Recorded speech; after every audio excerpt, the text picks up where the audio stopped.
Okay, I think we can start now. So, hello everyone, and welcome to this Junior Researcher webinar.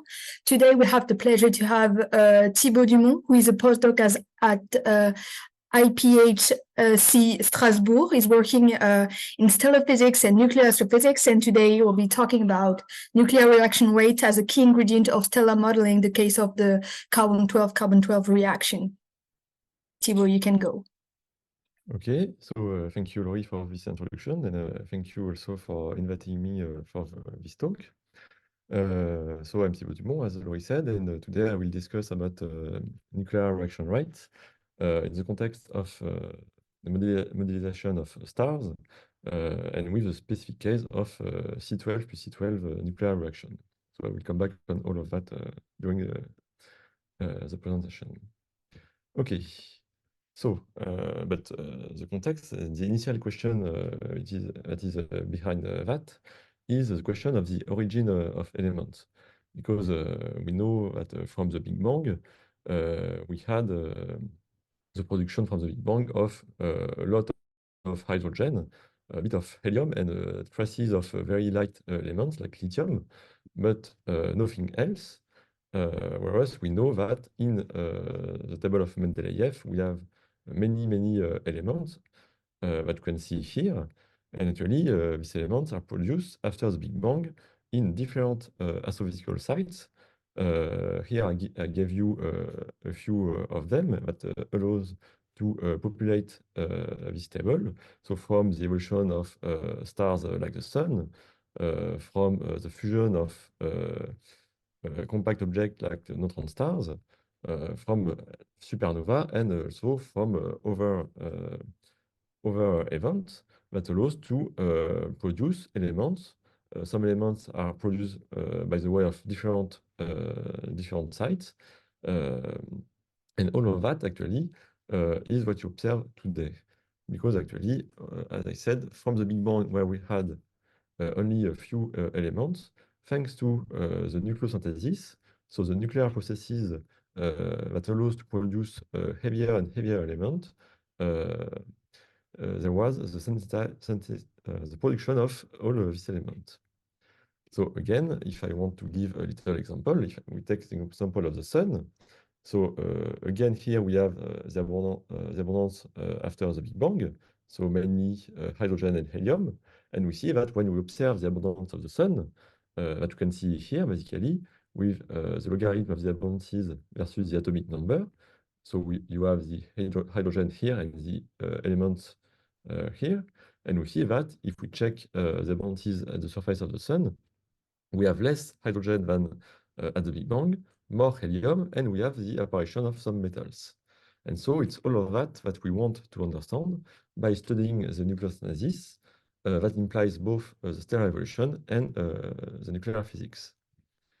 And so to finish on the context, here what I'm doing is actually using different elements to understand nucleosynthesis.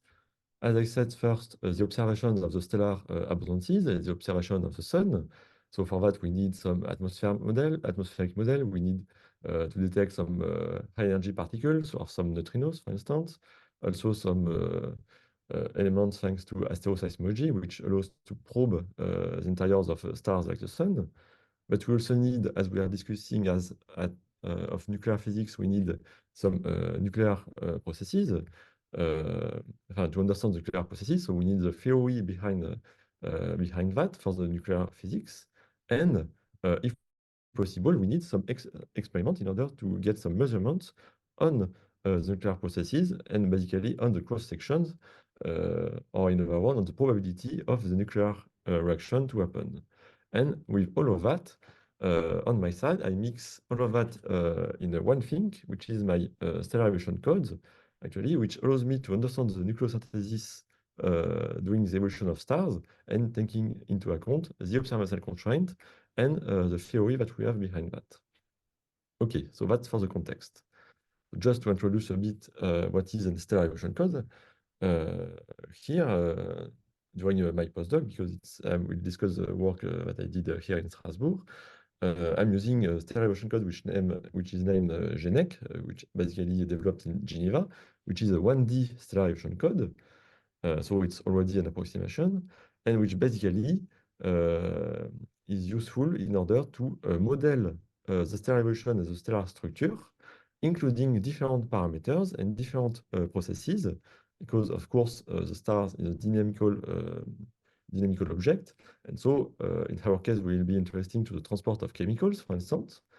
And also in the stellar evolution code, actually, in order to describe all the physics of the star, you need different ingredients that you put in the stellar codes, and we should describe the physics, like the temperature, the pressure, but also which will give you the initial abundances from where you are evolving your stars. Also the nuclear evolution rate, of course, because you know in order to understand how the nuclear physics happen in the star. And you can add some additional processes, like the transport processes, as I said, like rotation, which is important for stars, and other processes that all will contribute to impact the evolution and the structure of stars. Okay, and so here, what will be the main ingredient, the main element for me for this talk will be what concerns the elements and the abundance of the elements. So first, the initial abundances, the nuclear evolution rate for the evolution, and the transport of these elements in the star that will also impact the evolution of the abundances, and so the nucleosynthesis. To give a little equation here, in the stellar evolution code, we have this equation to describe the transport of chemicals, where you have xi, the mass fraction of one element I, dependent versus the time t, and which will depend on three main contributors, we can say. One, a turbulent diffusion, which can be, for instance, due to rotation. You have a transport of the elements in the star. The second one, which is atomic diffusion, which actually with the result of hydrogen going deeper, falling in the center of the stars, and the heavier elements going on the outside. The contrary, sorry, the heavy elements falling in the core and the hydrogen going outside on the surface. And the last contributor, which is the main one for me here, which is the nuclear reaction that will impact, of course, the abundance of the elements.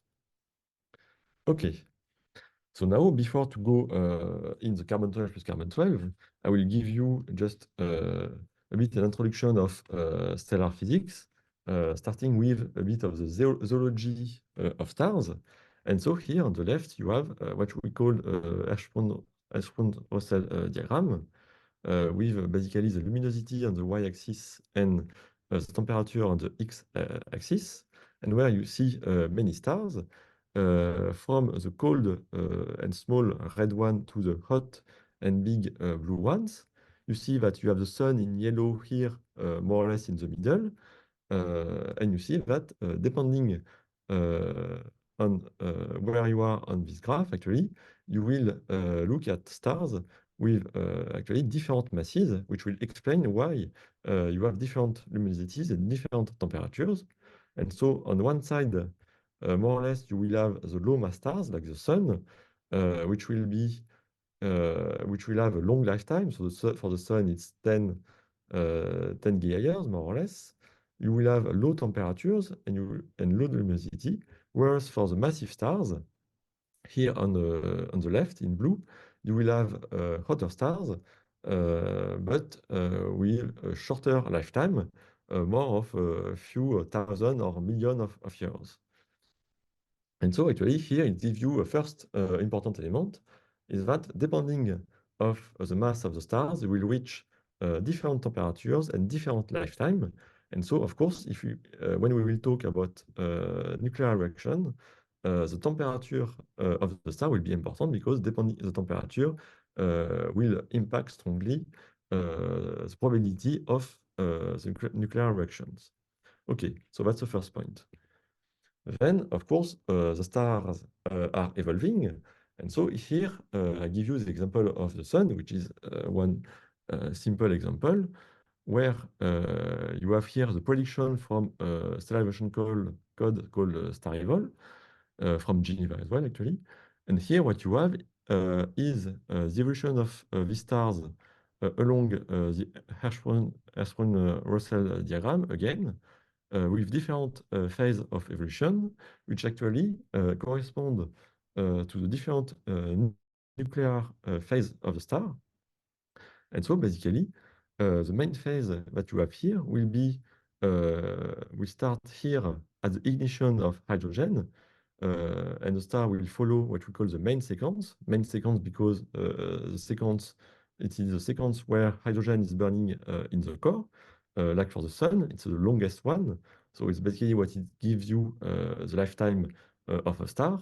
So like 10 gigayears for the sun. But you see that after that, the star will continue to evolve.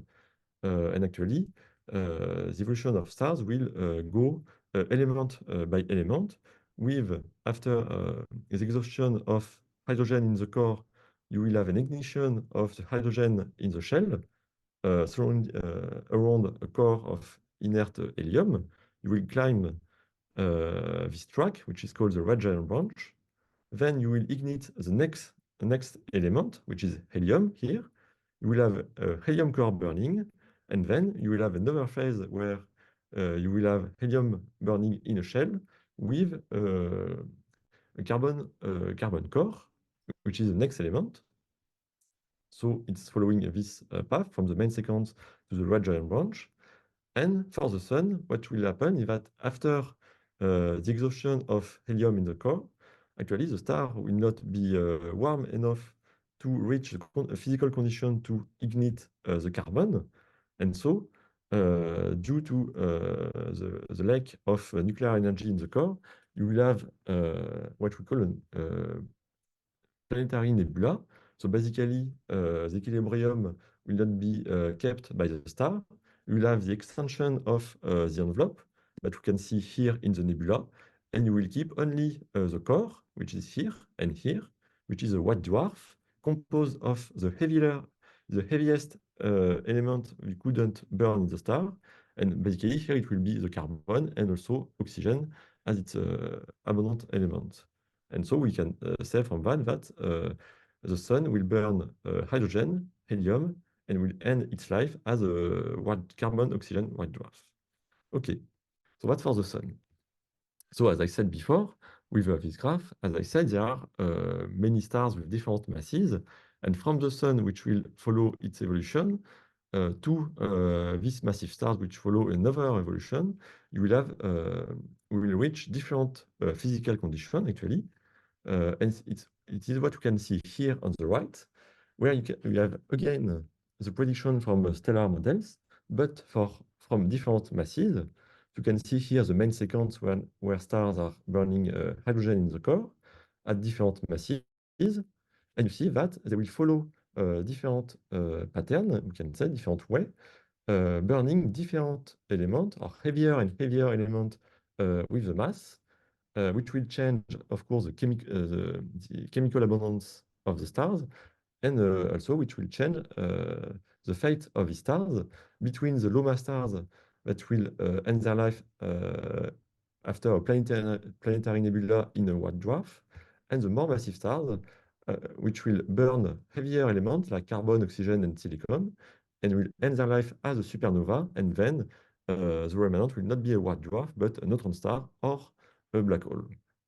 Okay, so that's another point. So now, to describe that a bit more, bring a bit more of physics in that, from the ideal concept of the onion skin model that some of you may have seen for massive stars, where you have the different elements that are burnt one after one until the iron, from hydrogen to iron. We can actually observe what is happening in the core of a massive stars following the different steps of its evolution. And so here on the left, you have the temperature in the core versus the density in the core for 3 different stars: a low mass stars, which is one solar mass star, so basically a sun, a massive stars of 15 solar masses, and a massive stars of 60 solar masses. And also here you have a comparison between no rotation and with rotation, but I will come back on that later. So for the moment, just focus on these stars and the two dotted black lines. So the first thing that we see is that the patterns are different, and we have many, we can say, kind of glitch or kind of movement events in the pattern of these stars, and even a bit for the sun. And if we look at the main parameters for the different stage of stellar evolution and the nuclear stage, we see that each element stage actually correspond to a core temperature density, density in the core, which allows the ignition and the burning to happen. And actually, if we look, if we put these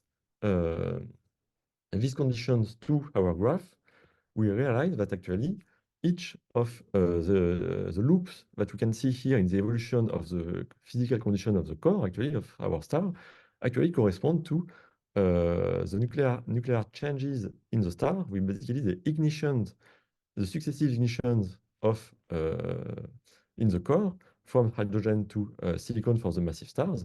And we see that we have difference of behavior between the sun, which will stop at helium with a helium flash because in the degenerate curve, and the massive stars will ignite the different elements. Okay, and so here it's another element that help to distinguish the stars depending on their mass, because we will see that the low mass stars will ignite hydrogen and helium, but helium as a flash as in this side of the graph, which is different condition for the matter in the core. We'll have intermediate mass stars, a bit more massive, which will ignite helium quiescently in a non-degenerate core, but carbon in a degenerate core, so with a flash. And we have massive stars, which will ignite carbon in a quiescent core, and will continue which may continue the nuclear burning stage until the silicon ignition and then the iron peak. And so all of that explain us how the stars are evolving with the different successive nuclear reactions. Okay, so now that I said all of that, as I said, my point is now to focus on one reaction in particular, which is the carbon-12 plus carbon-12 nuclear reaction. And so from what I told you before, we know that for this reaction to happen, we need some condition in temperature and density that we have here and here, which actually correspond to stars which are more massive, more or less to 8 solar masses, which is actually more or less the limit between the intermediate mass stars and the massive stars, where you have the carbon ignition or the carbon flash of stars. And so it's already a first constraint that we have to study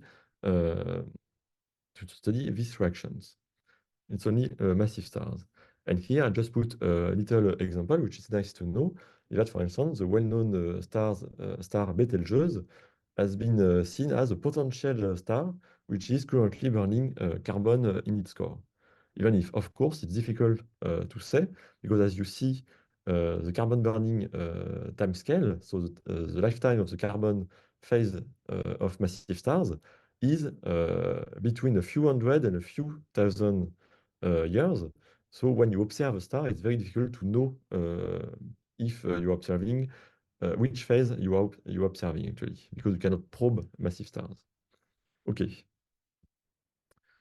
Okay, so now that I gave the stellar physics introduction, I would say, the stellar context, we can do a bit of nuclear physics, focusing more especially on the C12 plus C12 fusion reaction. So it's an interesting reaction for nuclear physicists because it has a complex behavior.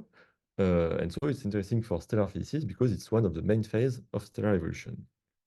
So C12 plus C12 nuclear reaction, you will obtain an excited Mg24 element, which will decay in 3 main exit channels.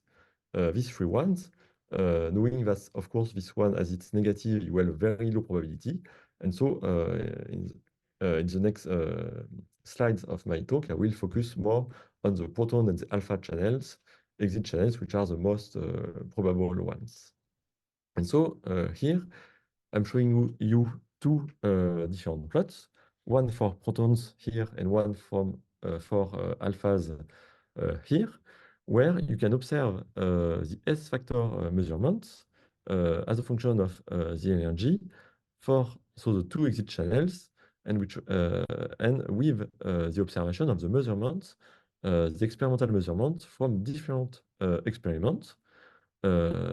Knowing that here the present work is from the work by Nipper 2023 from the Stella team where am I myself. And so what you can see here with all the experimental points is that it's not very clear what is the behavior of the cross-section for C12 plus C12.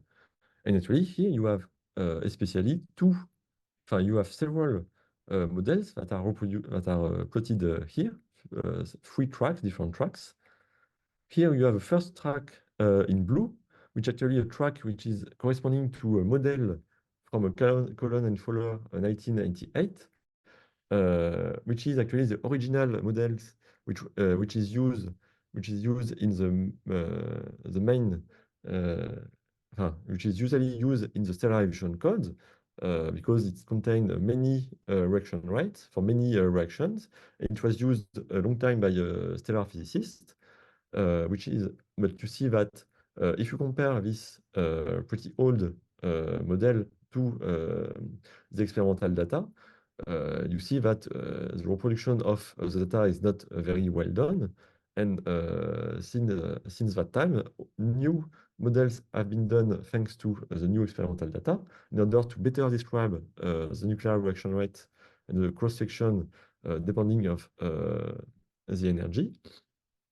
And so you have a first model, which is represented here in red, which is called the hindrance model. So hindrance, because actually it was observed that we could have a steep fall of the cross-section going to low energies. So it's what you can see here with the fall of the S factor here and here. And also, yes. And what we have observed as well is that you have some resonances in the experimental data, and that actually, if you take the blue or the red model here, you are missing completely this kind of resonance. And really, in order to reproduce better the models, you need to introduce a more complex model, which is a green one here. In order to produce both this general pattern, which tend to decrease, but including this resonance, and it corresponds to this green track here. Okay. And so here, last point you can see with these two lines is that actually this area where the different models are giving different cross-section with different order of magnitudes actually correspond to the astrophysical region of interest where the carbon burning in massive stars, so mainly here, is happening. So that means that for instance, 25 solar mass stars, depending of which model you will follow, you will have cross-sections which will vary from several orders. And so you understand that from that, you can expect some change in the carbon burning evolution. Okay, so that was from experimental data, but actually it's even more complex than that. And here I'm showing you a plot from a recent paper by De Pastas et al., where you can find again the experimental measurement by the Stellar team and Spilan, etc., that you saw just before here, which I have to mention that was from direct measurement, but there was also a recent paper in last year's paper by Tumino et al., which used an indirect method of measurement in order to go to lower energy, because of course the challenge here for the measurements to go to the lower and lower energies. And you see that doing that, they obtain points which are actually going very high in the S factor with several order of magnitude. Compared to the experimental data coming from the direct measurement, and in contradiction with the hindrance model that we saw just before, which was going down. And on the top of that, we can add some theoretical measurements. So here you have two which were done by De Pastas et al. In red and orange, and you see that you have again a pattern and a behavior which is a bit different. And actually, in this Gamow window region, which is the astrophysical region of interest, you see that it's pretty a mess, and that from this value to this value or this value, actually, it will impact the evolution of stars. And so it's what I was interesting to do. Okay, so if now I come back on more simple on what I did. On my side, I focused on the three models that I presented you before, that you can find again here for the alphas and protons.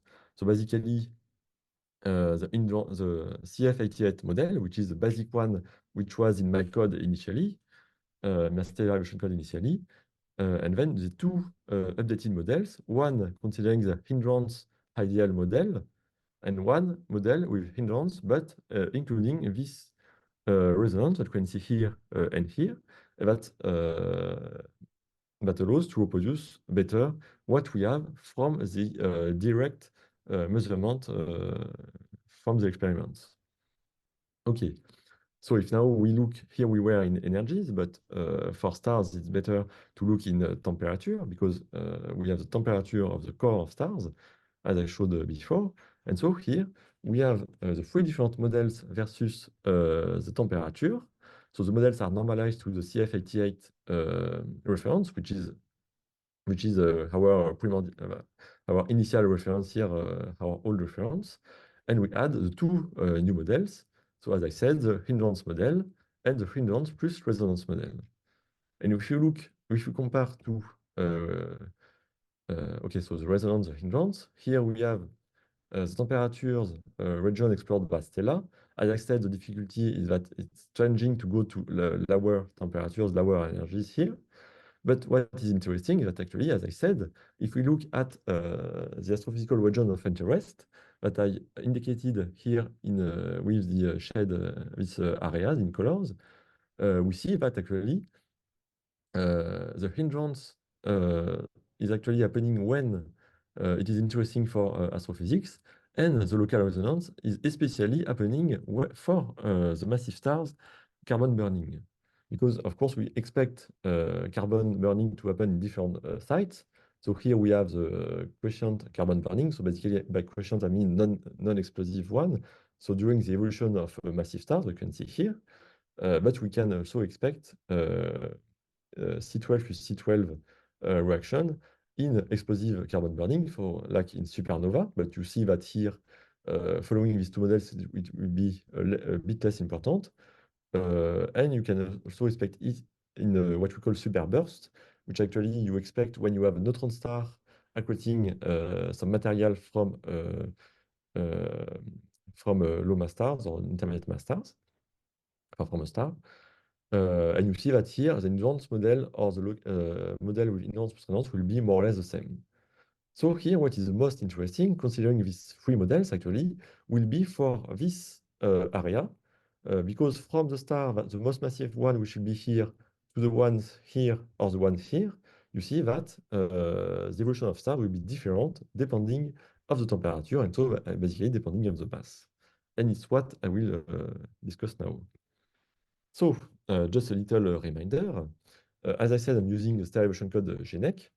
To describe my chemicals, I use this transport equation where I consider the nuclear reactions. And this nuclear reaction comes from basically these three models, the CF88 one, which were the original old reaction, we can say, and the two new ones based on the two new models. Okay. So from that, actually, there was already a work by Emma Monriba from also the Stella team here in Strasbourg, who did simple tests with classical models.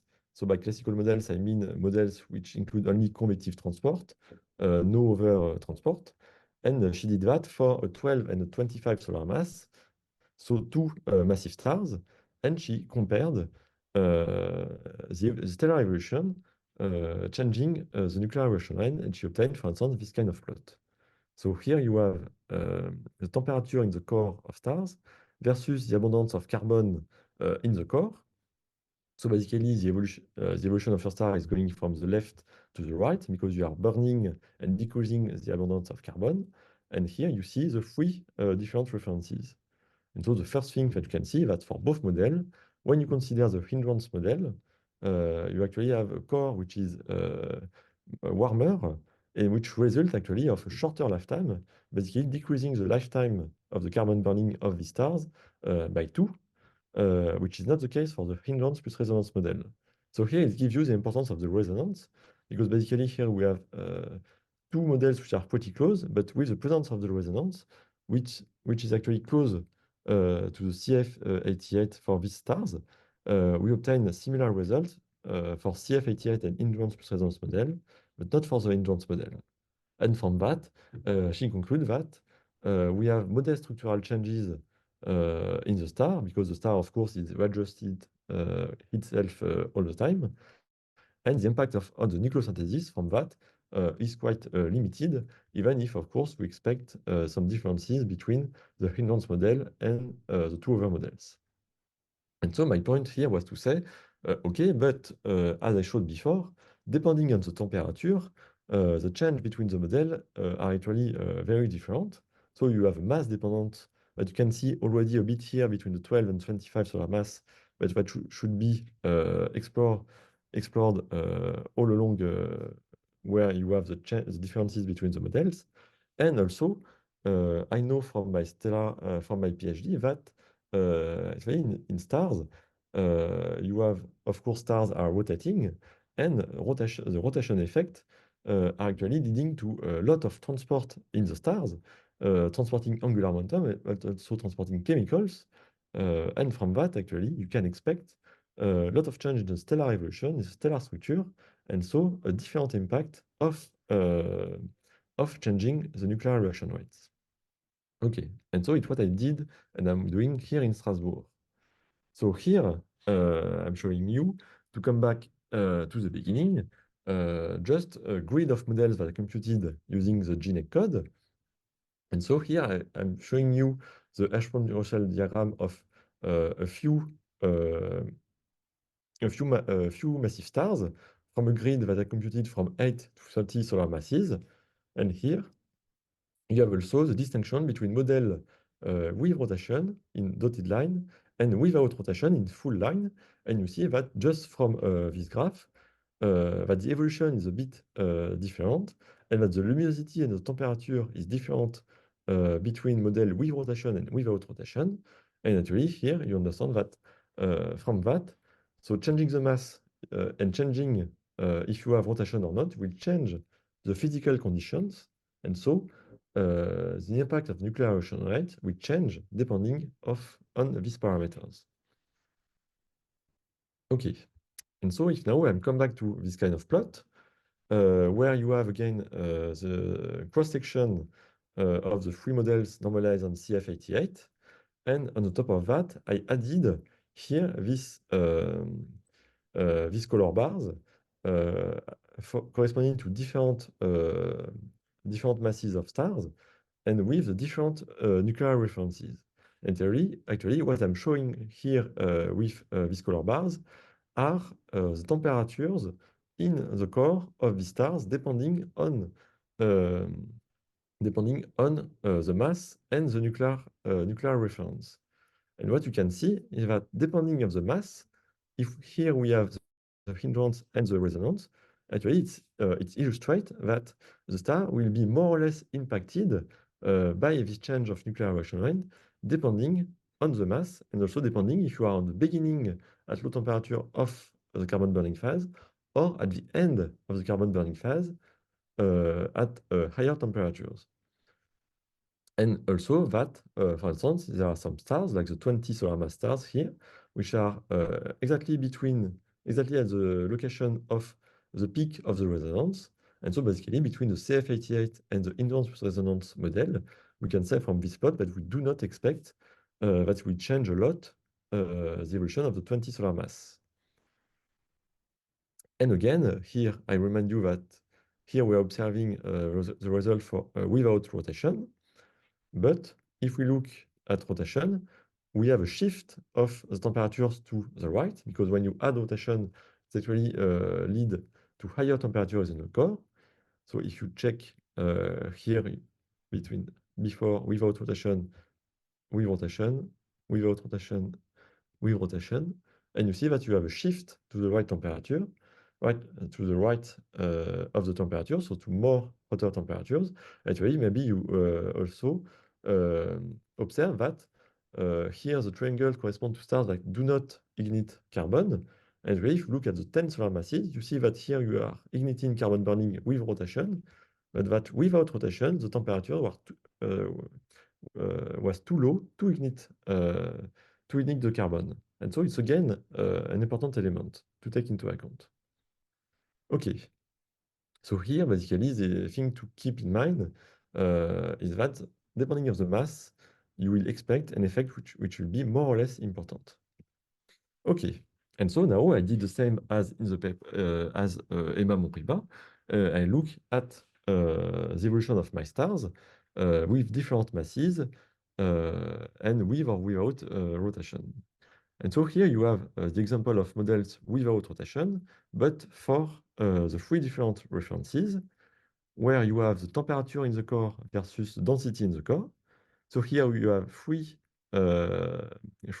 stellar masses, 15, 20, and 30, and you have the path of evolution of these stars, focusing on the carbon burning phase.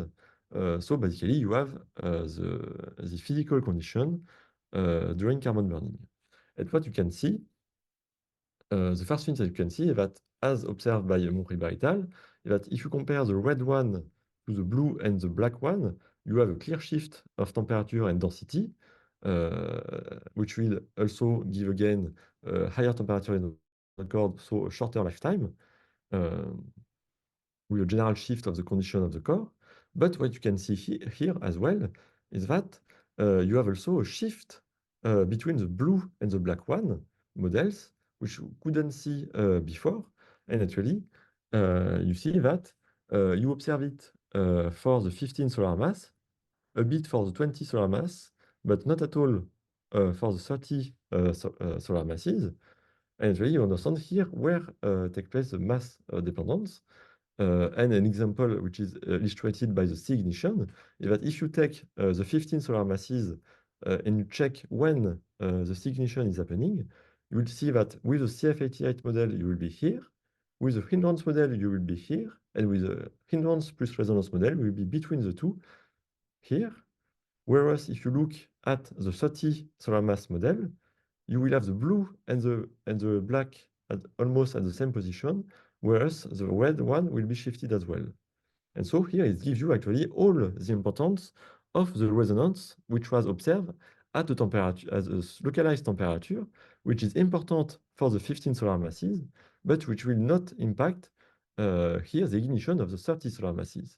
And of course, as I said before, here it impacts the beginning, the carbon ignition, so the beginning of the carbon phase for the lowest mass stars, but it will impact the end of the carbon burning for the more massive stars. Actually, if you don't see any difference between the blue and the black here, when you go at the end, you see that here you will have a bigger difference for the 30 solar masses at the C exhaustion than for the 15 solar masses. And so here it gives you that depending of the evolution state of the star, the difference of the reaction rate will be different. Okay, so that's the first nice conclusion from that. That it's very important to localize the resonances in this reaction in order to interpret the stars depending of their mass. Then, what you can do of pretty interesting from that if you know that there are mass dependent, actually, you can look at different mass limit range to check what is happening. So for instance, as I told you, you have the limit between intermediate and massive stars, which is more or less defined at between 8 and 10 solar masses, basically defined by the carbon ignition or not in the stars. And so I hope you understood from what I said before that the carbon ignition is actually depending, of course, of the nuclear reaction rate. And so if you change of nuclear reaction rates, it will change the carbon ignition. So here I'm showing two new plots. A first one here on the left, where you still have the temperature in the core and the density in the core for stars between 8 and 12 solar masses. So what you can see here in full line first, you have the condition in the core. And so what you can see is that the lowest mass star, so from 8 to 10, you do not ignite carbon. We can see it because here we have the loop, as I said, of the adjustment because of the carbon burning that we don't have for the lowest mass stars. But actually, for these stars, the interesting thing is that you will have an off-center ignition in this star, in these stars. So basically, it's due to the fact that because of the escape of the neutrinos in the core of the star, we will have a warmer shell around the star, around the core of the star, leading to this core, to the off-center ignition, sorry. And it's what you can see here. So basically, what you have to understand here is that for the 9 and the 10 solar masses, you see that you don't ignite carbon in the core, but you ignite carbon off-center.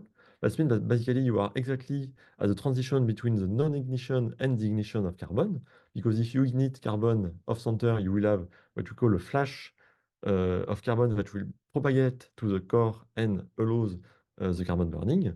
And so it's very interesting because if you go here on the right to the different nuclear references. So here you have the 10 solar masses. So we still have here, I didn't say it but we had the CF88 reference. So here we have the CF88 reference in black. But if you plot the same for the two other models, so hindrance and hindrance plus resonance, you see that you will have again an off-center ignition, but that ignition will actually happen at for different temperatures, or mainly here different densities. And so the carbon flash will take place at a different place. And actually it means that the propagation of the flash, or basically of a flame of ignition, will be actually impacted by the different references. And so, depending on that, the fate of your star will change. And so here, just to give a quick summary of what I said, if we change the nuclear reference for these stars, we'll have a little change of the core conditions, of the physical conditions of the stars, but this little change will be important because they are exactly at the point where you have a limit of the carbon emission or not.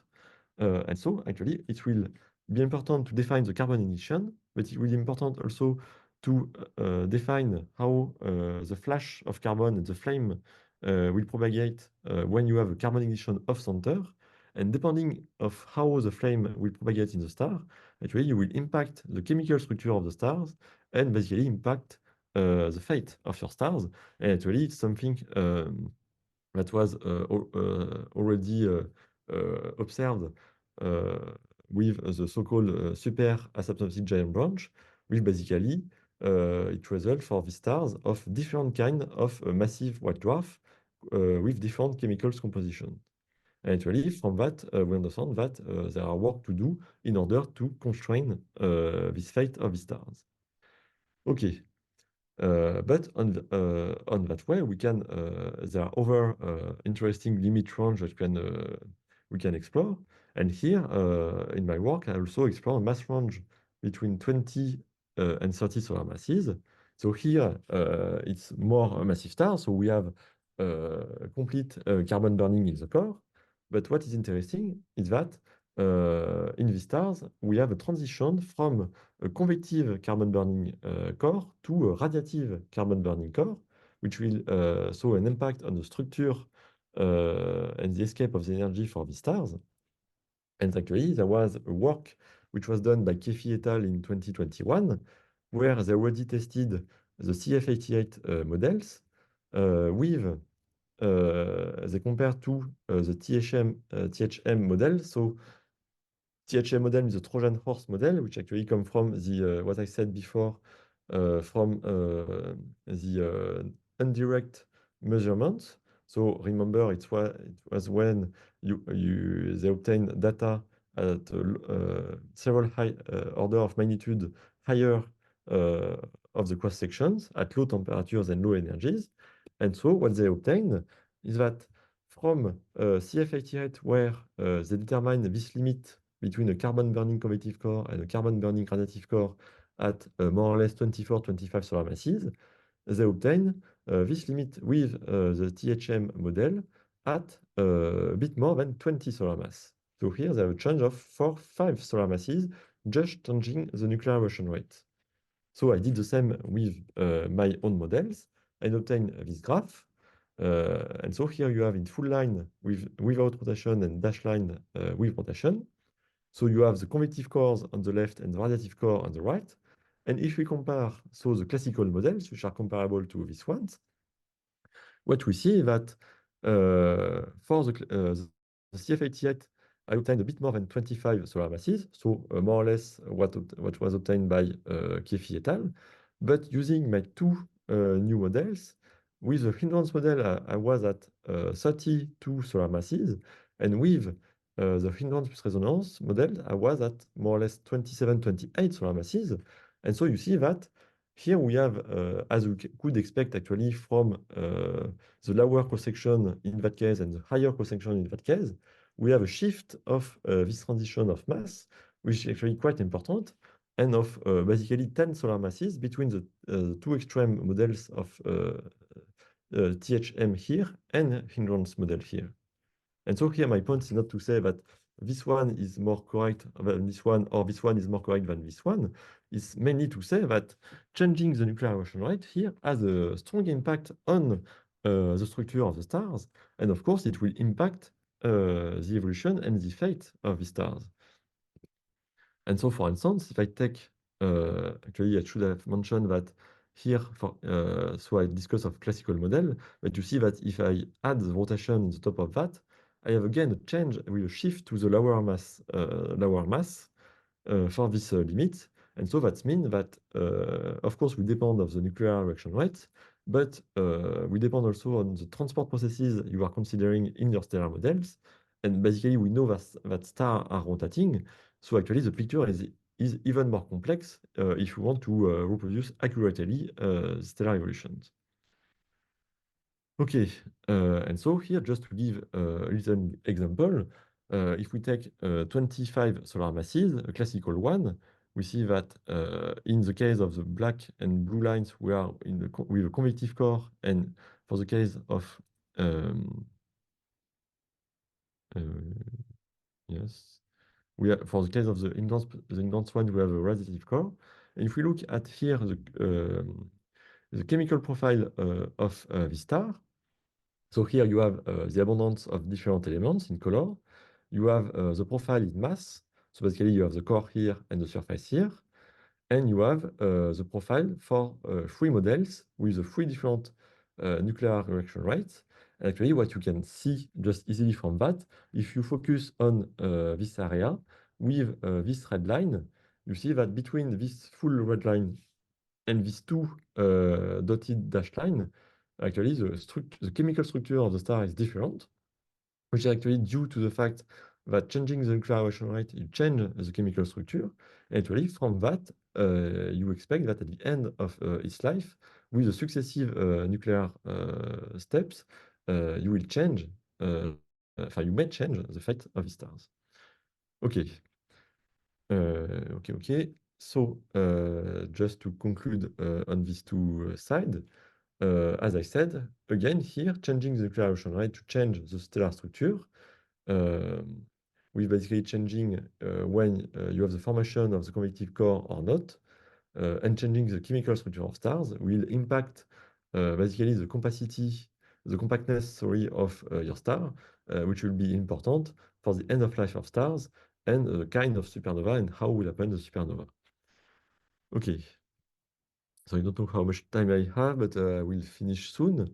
because of course now we can say that at the beginning I discussed about nucleosynthesis, but in the middle of my talk I only discussed about stellar evolution, and so you saw that there are already a lot to say about just stellar evolution, but of course from that we expect changes in the nucleosynthesis, and so here I'm showing you what we did, a few preliminary results we obtained from the models. So here, in order to do that, we're actually using nucleosynthesis code. Uh,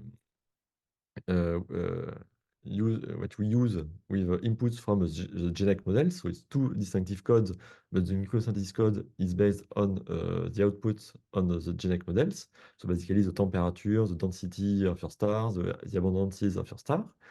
And the idea is to compute all the elements and the isotopes that are not considered in the stellar evolution code, because of course we do not consider all the elements. But here for the nucleosynthesis, we want to consider more elements, all the ones that could be interesting, from the light one to the more massive ones. And what you can obtain is, for instance, this kind of plot, where you have the mass fraction of the elements versus the atomic number. For here, you have 17 solar masses, and you have different models. You have the three nuclear reference models here in full lines, and the three same models, but with the addition of rotation.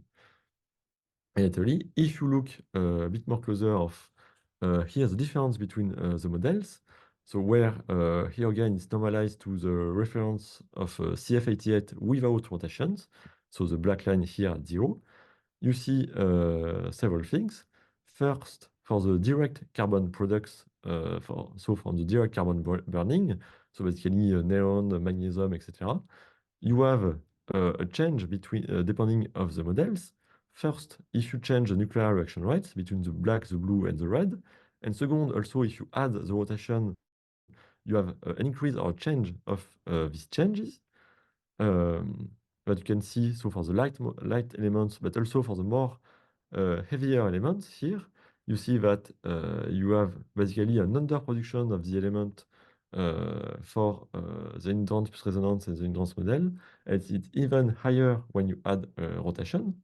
So all of that is important because it will give you what are the abundances you expect from the nucleosynthesis. And actually, the right side of this plot is especially important because it concerns the S process elements. So S process elements, actually, it's linked to the neutron capture process. So you have the slow neutron capture, intermediate neutron capture, and rapid neutron capture that contribute to produce different elements. Sometimes it is the same element. And so here, what we can see especially is the production of the S elements, because you can expect a production of S elements during the carbon burning.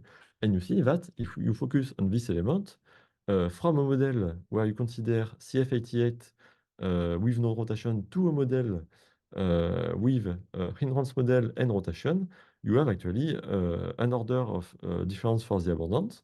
So mainly here for copper, but also for the other elements. And so actually here we should go deeper in the exploration of all these elements, but it's already an element to say that you expect interesting change when you change the nuclear reaction rate.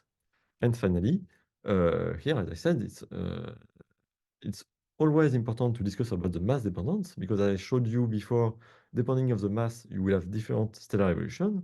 But so it's the same for nucleosynthesis, because of course the nucleosynthesis depends on the physical conditions. And you see that what we had here for the S process is the 17 solar mass. We don't have that for the 20 solar masses.